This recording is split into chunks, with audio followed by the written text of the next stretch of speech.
Plus belle fille du village. Veux-tu m'épouser et devenir ma reine, ça? Non.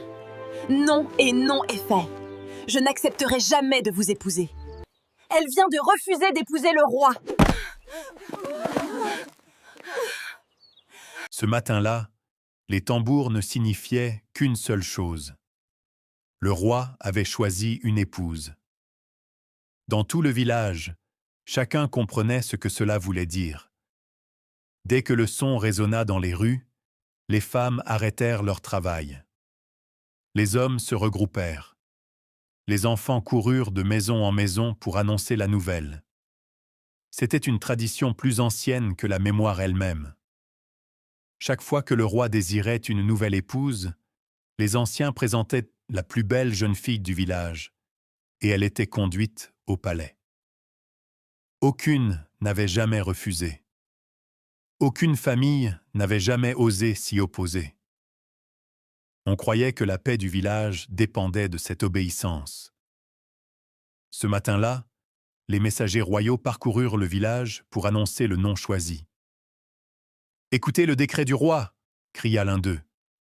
Le grand roi Ifei a choisi Evea, fille de papa Ébéné, pour devenir son épouse et sa reine. La nouvelle se répandit rapidement.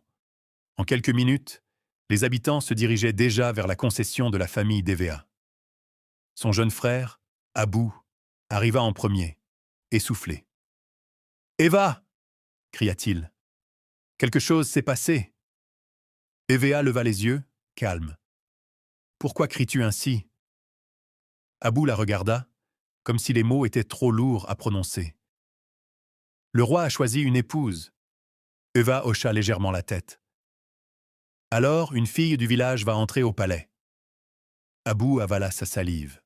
« Oui, mais les messagers appellent ton nom. » Evea se figea. « Quoi? Ils ont dit que le roi t'a choisi. » Avant qu'elle ne puisse répondre, des voix fortes se rapprochèrent. Les messagers royaux arrivèrent, suivis de plusieurs anciens. Le plus grand s'avança et déclara d'une voix forte « Evea, fille de papa Ébéné, avance et écoute les paroles du roi. » Evea se leva calmement.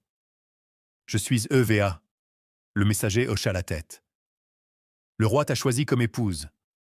Dans 3 jours, tu entreras au palais et deviendras reine. » La foule se mit à murmurer, partagée entre excitation et surprise.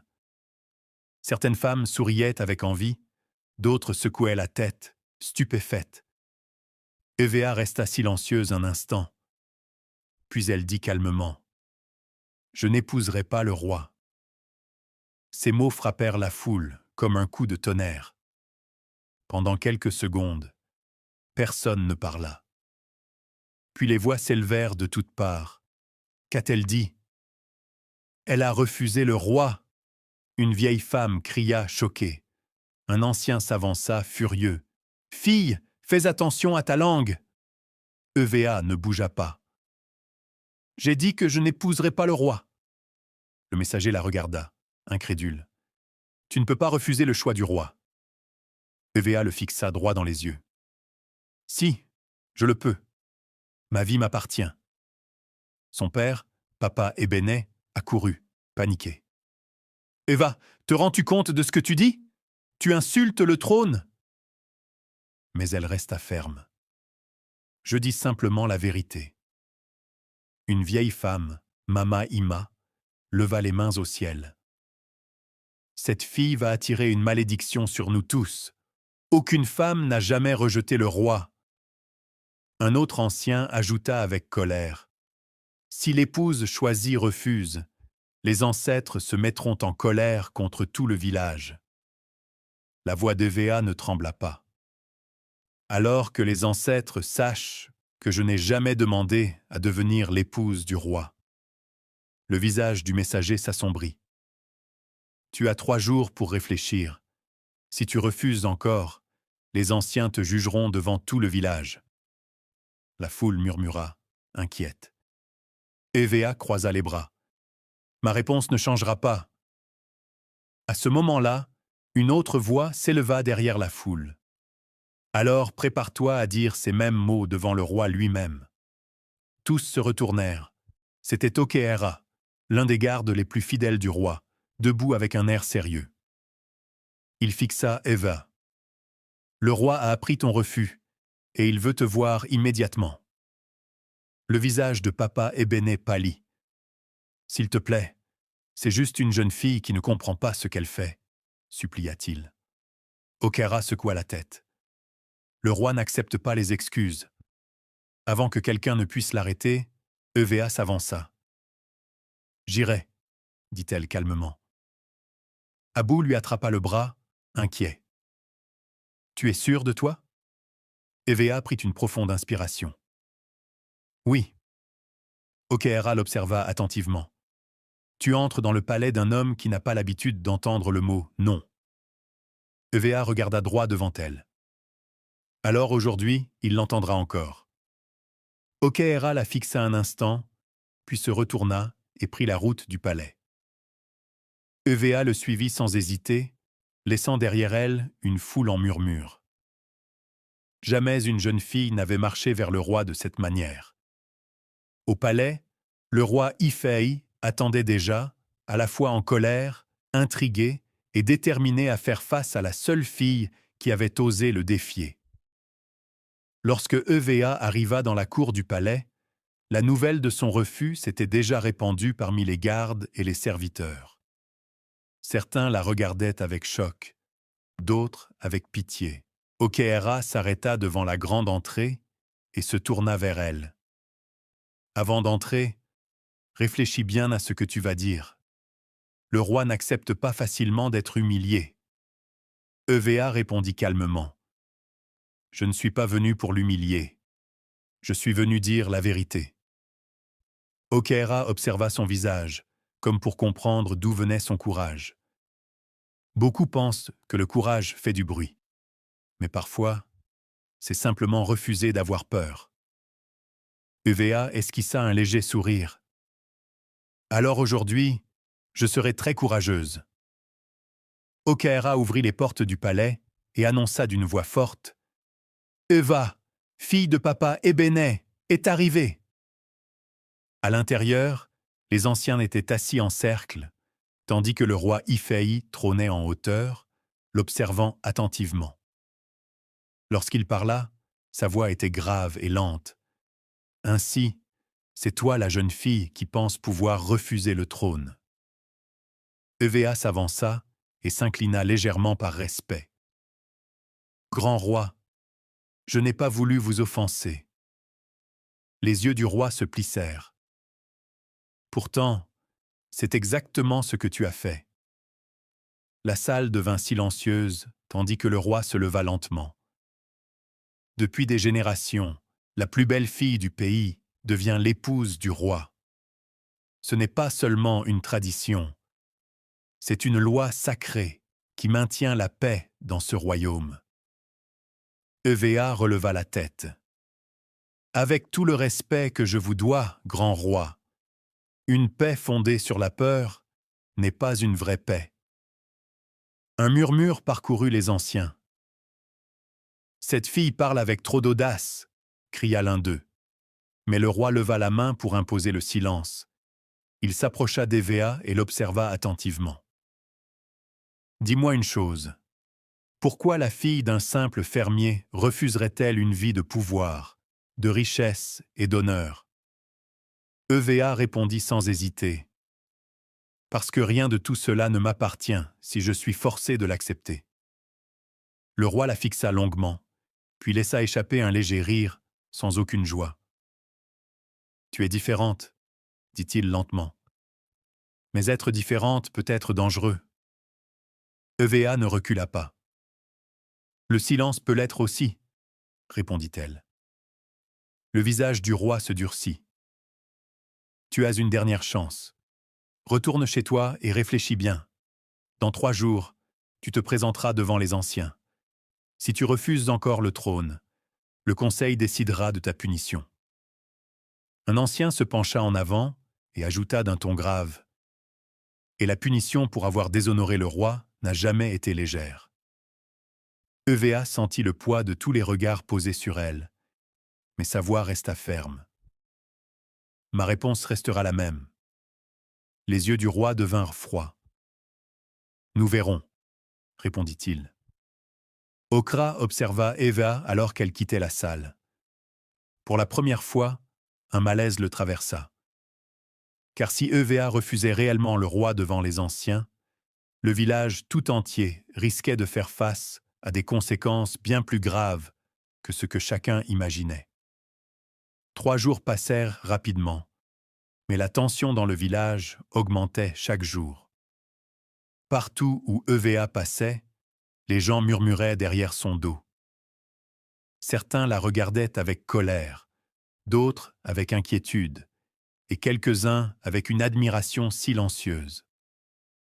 Personne n'avait jamais défié le choix du roi auparavant, et la peur de ce qui allait suivre occupait toutes les conversations.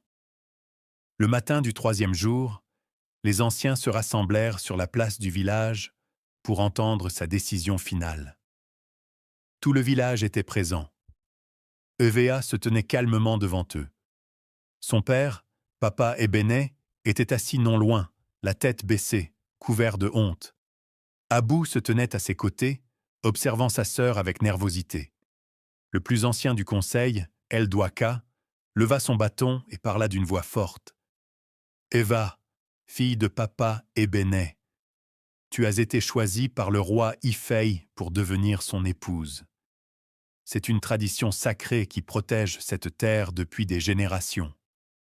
Aujourd'hui, tu dois répondre clairement devant les anciens et devant le peuple. Acceptes-tu l'honneur du roi ?» La foule retint son souffle. Eva regarda lentement autour d'elle, observant tous les visages tournés vers elle. Puis elle parla. « Je respecte le roi et les anciens de cette terre. Mais je ne peux pas épouser quelqu'un parce que j'y suis forcée. » Un murmure puissant parcourut immédiatement la foule. Un ancien frappa son bâton contre le sol. « Tu parles comme si la tradition était une prison. » Eva soutint leur regard. « La tradition doit guider les hommes, pas les emprisonner. » El Douaka se pencha, le visage grave. « Fille, tu dois comprendre ce que ton refus signifie. La paix de cette terre dépend de l'obéissance au trône. Si tu rejettes le roi publiquement, les ancêtres pourraient punir tout le village. » Plusieurs villageois commencèrent à crier avec colère. « Elle va attirer le malheur. Les récoltes vont échouer. » Eva écouta en silence, puis répondit une fois encore. « Si la paix existe seulement parce que les gens ont peur de parler, alors ce n'est pas la paix. C'est du silence. » Les anciens échangèrent des regards inquiets. L'ancien Angaka soupira profondément avant de reprendre. « Eva, le conseil va te poser une dernière fois la question. Réfléchis bien avant de répondre. » Toute la place redevint silencieuse. « Acceptes-tu le choix du roi Ifei et consens-tu à devenir son épouse ?» Eva prit une lente inspiration, releva fièrement la tête et répondit clairement « Non ». Des exclamations éclatèrent dans la foule. Certains crièrent de colère, d'autres restèrent figés, incrédules. Papa Ebené se cacha le visage entre ses mains, incapable de supporter davantage la honte. Abou baissa la tête, inquiet et silencieux. El Douaka ferma brièvement les yeux avant de déclarer d'une voix lourde. « Alors le conseil doit envisager une punition. » À cet instant, une voix familière s'éleva à l'arrière. « Avant que les anciens ne prennent leur décision, ils doivent entendre la vérité. » Tous se retournèrent, surpris. Okaera s'avançait. Les anciens froncèrent immédiatement les sourcils. « Cette assemblée appartient au conseil, » avertit l'un d'eux. « Garde, n'interrompez pas notre jugement. » Mais Okaera ne bougea pas. « Avec tout le respect que je vous dois, cette affaire concerne le trône lui-même. » La foule recommença à murmurer. Okaera fixa les anciens. Vous parlez de tradition comme si elle avait toujours protégé cette terre. Mais il y a quelque chose que le peuple ignore. Evea le regarda attentivement, surprise par son audace soudaine. La voix d'Eldwaka devint tendue. « Fais attention à tes paroles, jeune homme. » Okaera ne détourna pas le regard. La raison pour laquelle le roi Ifei doit épouser la plus belle femme à chaque génération n'est pas liée aux ancêtres. Un silence lourd s'abattit sur la place. C'est à cause d'un secret que le trône cache depuis de nombreuses années. Les visages des anciens changèrent immédiatement. Evea comprit soudain que son refus avait révélé quelque chose de bien plus grand que ce qu'elle imaginait. L'ancien Nyaka se leva lentement, serrant son bâton. « Jeune homme, dit-il avec une colère contenue, tu te tiens devant le conseil des anciens. Choisis très bien tes prochains mots. » Mais Okra resta ferme. « Je l'ai choisi avec soin. Le peuple mérite de connaître la vérité. » Les villageois se rapprochèrent, leur curiosité prenant le dessus sur leur peur. Evea, troublé, l'observait. Un ancien pointa Okaera du doigt. « Tu oublies ta place. Le roi t'a fait garde, pas compteur. » Okaera secoua la tête. « Ce n'est pas une histoire. » Il se tourna vers la foule. « Depuis des générations, on vous dit que le roi doit épouser la plus belle femme pour préserver la paix, que ce sont les ancêtres qui l'exigent. » Un murmure parcourut la foule. Mais ce n'est pas toute la vérité. La véritable raison, c'est que le trône craint de perdre son pouvoir. Les anciens protestèrent immédiatement. « Assez !» cria l'un d'eux. « Tu dis des mensonges dangereux !» Okaera les regarda droit dans les yeux. « Si c'est un mensonge, expliquez alors pourquoi les épouses choisies disparaissent après quelques années. » La place explosa en murmures choqués. « Disparaissent ?» répéta Evea à voix basse. « Ma grand-mère en parlait, » murmura quelqu'un. « Oui, certaines reines n'ont jamais été revues, » ajouta une autre voix. Eldwaka éleva la voix pour imposer le silence. Ces femmes sont entrées au palais et ont vécu comme des reines. C'est tout ce que le peuple a besoin de savoir. Mais Okaera resta ferme. Non, ce n'est pas tout. Evea s'approcha légèrement. Que veux-tu dire? Okaera la regarda avant de répondre. La vérité, c'est que certaines de ces femmes n'étaient pas destinées à régner aux côtés du roi Ifei. Elles servaient seulement à renforcer son pouvoir. La foule devint agitée. Un ancien cria « Garde, emmenez cet homme immédiatement !»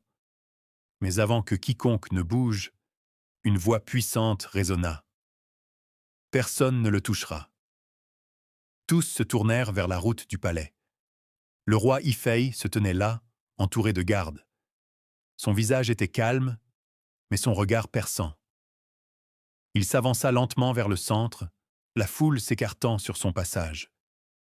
Les anciens s'inclinèrent rapidement. Evea, elle, resta debout. Le roi s'arrêta à quelques pas d'Okaera et le fixa longuement. « Tu m'as servi fidèlement pendant de nombreuses années, » dit-il calmement. « Pourtant, aujourd'hui, tu parles contre le trône. » Okaera baissa légèrement la tête. « Je parle pour la vérité. » Le roi tourna ensuite son regard vers Evea. « Et tout cela a commencé à cause de toi, » dit-il lentement. Evea ne détourna pas les yeux. « Je n'ai fait que refuser quelque chose qu'on m'imposait. » Le roi l'observa en silence un long moment. « Tu as causé plus de troubles en 3 jours que quiconque dans ce village en 30 ans. » La foule retenait son souffle. Puis il reprit. « Très bien. Si le peuple veut la vérité, il l'aura. » Les anciens sursautèrent. « Votre Majesté, » commença l'un d'eux, mais le roi leva la main pour imposer le silence. Sa voix devint plus froide.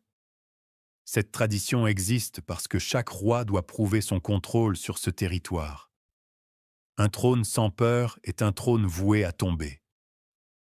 Un léger choc parcourut la foule. Eva ressentit un frisson. Le roi la regarda à nouveau. « Mais toi, tu as fait quelque chose que personne n'avait jamais fait. Tu as refusé. » Il marqua une pause. « Et maintenant, ce pays doit faire un choix qu'il n'a jamais eu à faire auparavant. » Le silence devint total. Le roi se tourna vers la foule et parla assez fort pour être entendu de tous. « Depuis des générations, cette terre suit la même tradition, sans jamais la remettre en question. Le trône choisit une épouse, et le peuple accepte. Cette obéissance a maintenu le royaume fort. » Il s'interrompit, puis posa de nouveau son regard sur Eva. « Mais cette jeune fille a défié cette tradition publiquement. » Un ancien s'avança rapidement. « Votre Majesté, il faut la punir avant que le peuple ne croie que la désobéissance est permise. » Quelques villageois acquiescèrent, d'autres restèrent silencieux.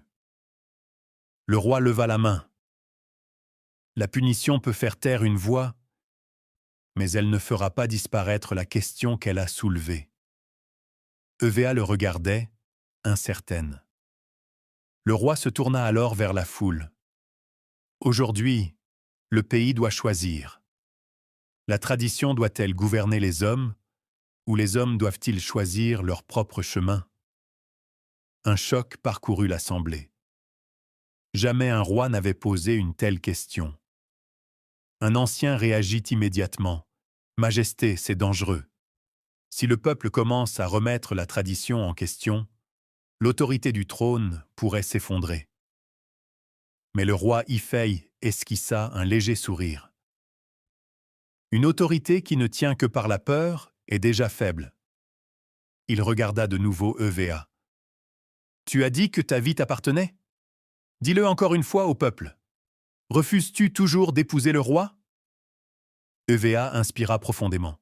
« Oui, grand roi, je refuse. » Un murmure parcourut la foule. Mais cette fois, il y avait moins de colère et plus de réflexion. Certains la regardaient avec étonnement, d'autres avec un respect silencieux. Abou s'avança soudain. « Ma sœur ne doit pas être punie pour avoir dit la vérité, » déclara-t-il avec courage. Papa Ebene fut choqué par l'audace de son fils, puis il hocha lentement la tête en signe d'accord. Dans la foule, une femme prit la parole. « Elle a raison. Aucune fille ne devrait être forcée au mariage. » Très vite, d'autres voix se joignirent à elle. « Oui !» cria quelqu'un. « Que chacun puisse choisir sa vie !» Peu à peu, la place entière exprima son accord. Les anciens échangèrent des regards inquiets, comprenant que l'opinion du peuple venait de changer. Le roi observa la foule attentivement, puis parla de nouveau. « Il semble que le peuple ait déjà pris sa décision. » Il se tourna ensuite vers Eva et hocha légèrement la tête. « Tu es libre. » Une vague de surprise et de soulagement parcourut la foule. Le roi reprit d'une voix calme mais ferme. « À partir d'aujourd'hui, aucune femme ne sera forcée d'épouser le roi contre sa volonté. Le trône ne prendra pas la liberté de ceux qu'il dirige. » Les anciens furent choqués, mais aucun n'osa contester. Eva s'inclina respectueusement. « Merci, grand roi. » Le roi la regarda longuement. « Ne me remercie pas. Remercie ton courage. » Alors que la foule commençait à se disperser, Okehara s'approcha d'Eva. « Tu as changé quelque chose que les gens n'osaient pas défier depuis des générations, » dit-il. Eva sourit doucement. « Parfois, le changement commence avec un seul mot. » Okehara hocha la tête. « Non. » Eva rit légèrement. « Exactement. » Le soleil montait doucement dans le ciel, tandis que les habitants rentraient chez eux, portant avec eux une nouvelle compréhension. Pour la première fois dans l'histoire de ce pays, une jeune fille avait refusé le roi. Et au lieu d'apporter une malédiction, cela avait apporté la liberté. Le message de cette histoire est que le vrai courage ne consiste pas à être fort physiquement, mais à défendre ce qui est juste, même lorsqu'on est seul. Une seule voix courageuse peut ouvrir la voie à la liberté de beaucoup d'autres.